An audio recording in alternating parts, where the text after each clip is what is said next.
Hey everyone, welcome back to the Straight to the Point webinar series where we talk about everything ESU to help your student to prepare to become a Hornet. My name is Emily Elbert. I'm the recruitment coordinator with undergraduate admissions, and basically my job is to help recruit your students to come to ESU. So we have a couple of things that we're going to talk about today. The first thing we're going to talk about is scholarships. So our scholarship library portal actually opened November 1st. So it's been open for a few weeks now, but when a student accesses the scholarship portal, they are going to log in with their login info that they were given when they were admitted. So your student has to be admitted to ESU to access the scholarship portal. But when they start filling out those scholarships, they're going to fill out what's called a general scholarship application first. Basically, that's going to get all the information that the portal needs to help apply them to the scholarships automatically. There is a few other scholarships that will pop up that are applicable to your student based on their major, ethnicity, and where they're from, and things like that, that will require extra information, extra application, and things along those lines. Those are kind of our special scholarships. But we have 1,000 different kinds of scholarships that are available to students within the scholarship portal. If you have questions regarding the scholarship portal, how your student can log in, how they fill it out, you're welcome to reach out to me or your student's admissions counselor to kind of help figure that out.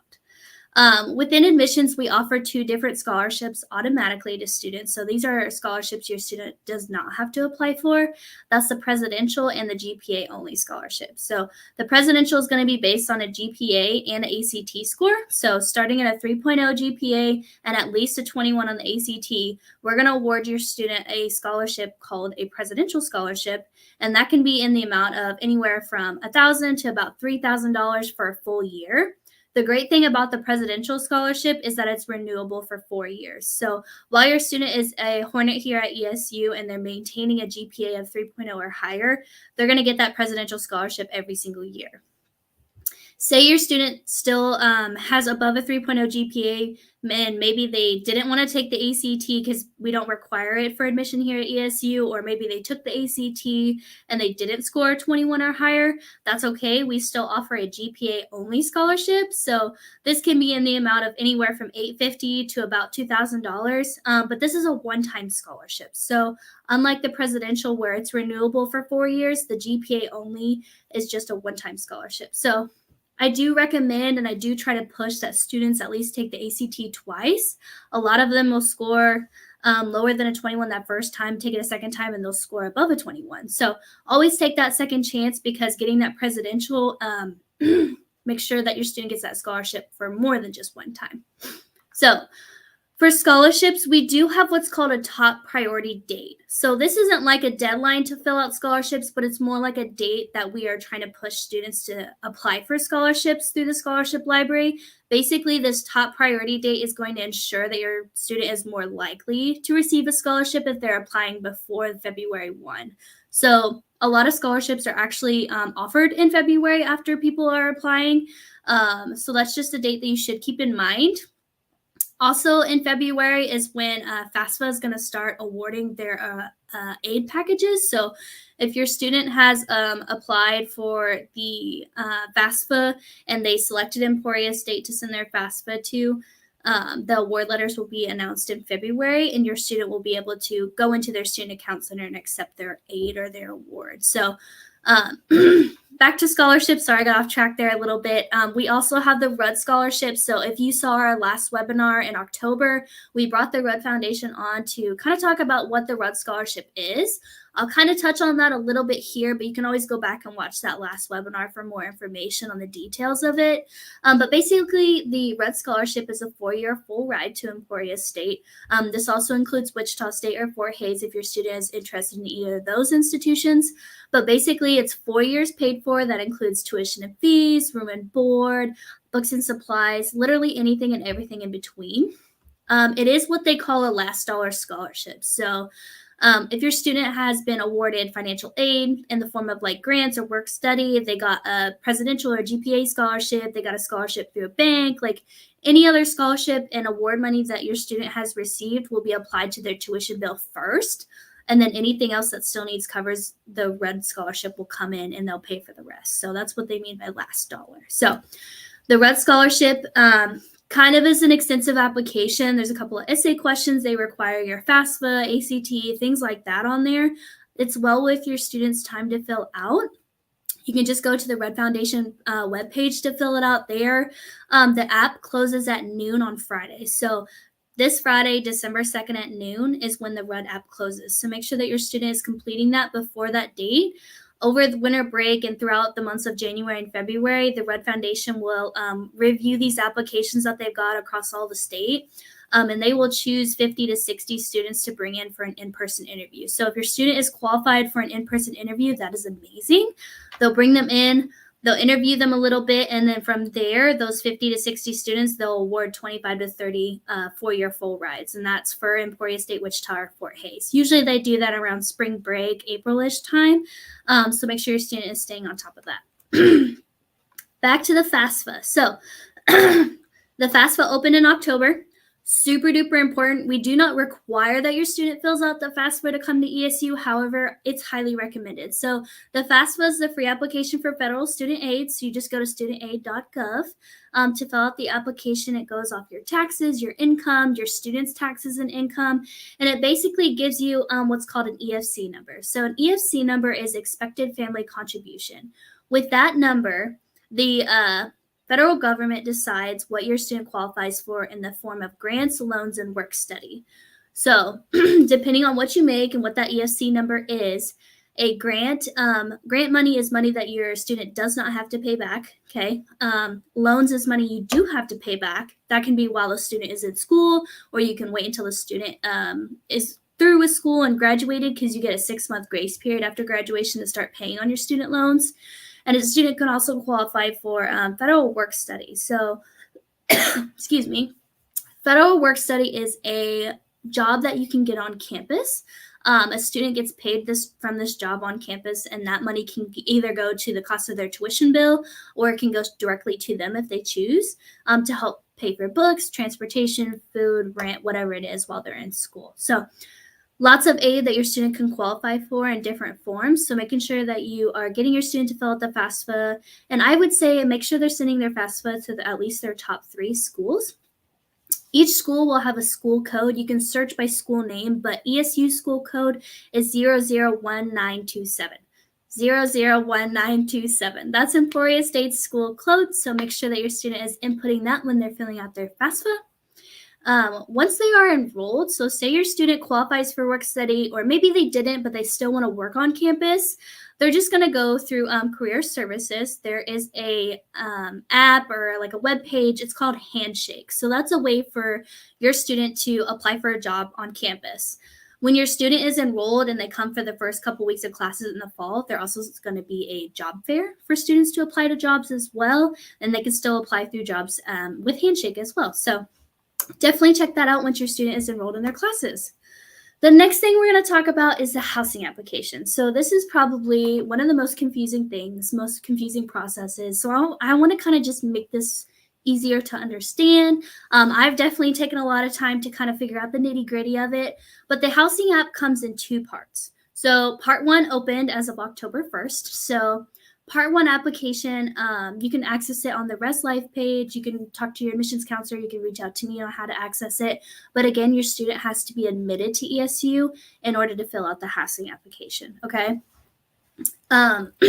Within the housing application, that Part 1, your student is going to set up to 4 different room preferences. So they can be by room type, so whether they want a single, a double, or a suite. It could be a themed floor community. So what a themed floor community is, or a TFC, is a floor that is designated to a certain major, a population on campus. So for example, we have a business floor, we have a nursing floor, we have an honors college floor, we have a college transition first generation floor, but we also have floors like a diversity floor, and there's a couple others I can't really think of right now, but your student can choose a room based on that themed floor community, or they can choose a specific building. So if you don't know, there's 3 main residence halls on campus. We've got Abigail Morse Hall, Schallenkamp Hall, and Towers Complex. So each building is very unique in its own ways. To students, there's different pros and cons. And based on those pros and cons, will help your student choose a dorm to live in. So Abigail Morse is our oldest dorm, but it was just renovated in 2020. So it's brand spanking new on the inside. Lots of different room types in there. It's super modern and super pretty in there. Shallon Camp Hall was built from the ground up in 2019, so it's also brand spanking new. I like to call it a hotel because it looks like a big red hotel. Lots of different room types in there as well. Walk-in closets, you can control the temperature of your room. And then we have Towers Complex, which is also super popular among students. It has the most beds on campus. It's composed of 4 different buildings. It's composed of the big north and south tower, but then on the back side of the building is singular and trustler. And those are typically single gender floors because a student can request to be on a single gender floor. So a lot of times those are female only or male only floors.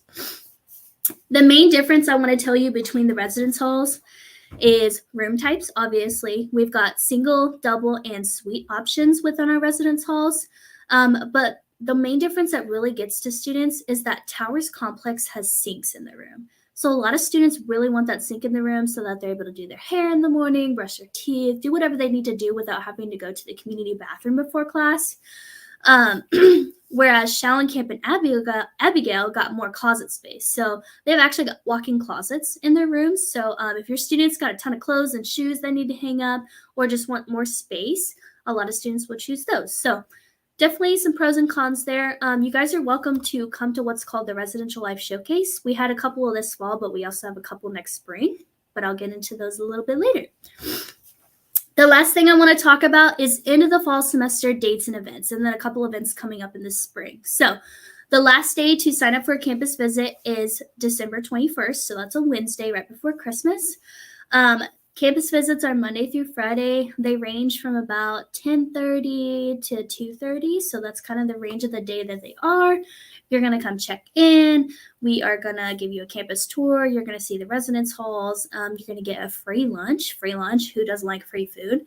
And you're also your student's going to get an academic appointment. So whatever major they have chosen, they are going to get an academic appointment to meet with that advisor, kind of talk about what they can get involved in, what kind of classes they take, and things along those lines. And I just wanted to let you know, happy holidays. We know that our students are out for break. ESU also has a winter break, and I also get a winter break. So campus is closed from December 24th to January 2nd. So that's about like 10 days there where all of campus will be closed. We'll have still maintenance and stuff, but admissions office will be closed. If you are really needing something and it's super duper important, make sure you can contact your admissions counselor, send them an email, shoot them a text. I know that I'll be checking my stuff, so if you need anything that's super important, feel free to reach out to myself. For those of you who aren't doing a campus visit because it's too cold in December and you want to wait until next year, or maybe you just want to wait until next year just because, our campus visits will start back up on January 9th. So that's a Monday. That is the week before ESU classes start. So if you do come during that week before class starts, campus is going to be really quiet. But sometimes that's nicer because it's more personable. You can go and see the classrooms, and there's not a bunch of students walking around as well. So another event that's coming up here in December is Honors College Preview Day. So if your student is an honors student, they got a 4.0 GPA, they scored really high on their ACT, and they're just really academic excelling, this is a great event for them to attend. So definitely check that event out. It's an all-day event. They're going to see the Honors College. They're going to meet with different departments that are within the Honors College and cool opportunities that our Honors College students get to experience as an Honors College student. I said that like 10 times. Another event that we have coming up, and this is our last event, is the day after Honors College Preview Day, is a Saturday Spotlight. So for those of you who don't know, we have like regular, like daily campus visits, but we also have Saturday events as well. And one of those is our Saturday Spotlight. So it's kind of a shorter campus visit day, more compact, but it's on a Saturday when sometimes people are more available. You're still going to get a missions presentation. You're still going to see all of campus, and you're still going to see a residence hall. So, and you're going to check out the town of Emporia afterwards too. So if you want to go eat some Mexican food, you want to eat Chinese food, you want to have a good burger or some barbecue, lots of places here in Emporia to eat. So whoever's doing your Saturday Spotlight when you come, definitely ask them for recommendations on where to eat for lunch. We do have another Saturday Spotlight coming up in January. So starting back up in the spring, our first Saturday Spotlight will be January 21st. In the spring, we should have, I believe it's like 4, maybe 5 Saturday Spotlights throughout the spring months until graduation. But just so that you guys are aware, spring is a really important time for your student, okay? This is where they are kind of dwindling down, deciding what school they want to go to. And if it's ESU, enrollment's going to start up in late March, okay? We have what's called Hornet Connection Days. The signups are not available just yet, but I will definitely let you know when they are open. But you're going to be able to sign your student up for Hornet Connection. They're going to be able to come enroll. You guys can join as well. Again, you're going to get free lunch. There's going to be a parent portion where you can ask questions. There's going to be a presentation that's going to help your student with financial aid, logging into their account, and things along those lines. And it's just a really great day overall. So keep that in mind. Definitely make sure that your student is staying on top of scholarships, FAFSA, and all that. Housing App Part 2 opens in February, so keep an eye out for that as well. But thanks for tuning in to our last webinar for Fall of 22. Happy holidays. We're going to see you next year. Our next webinar is on February 15th. We're going to kind of recap everything that we've been over this fall semester, and then we're going to start talking about that Housing App Part 2, and then what events we have coming up in the spring. So we'll see you later, and stingers up.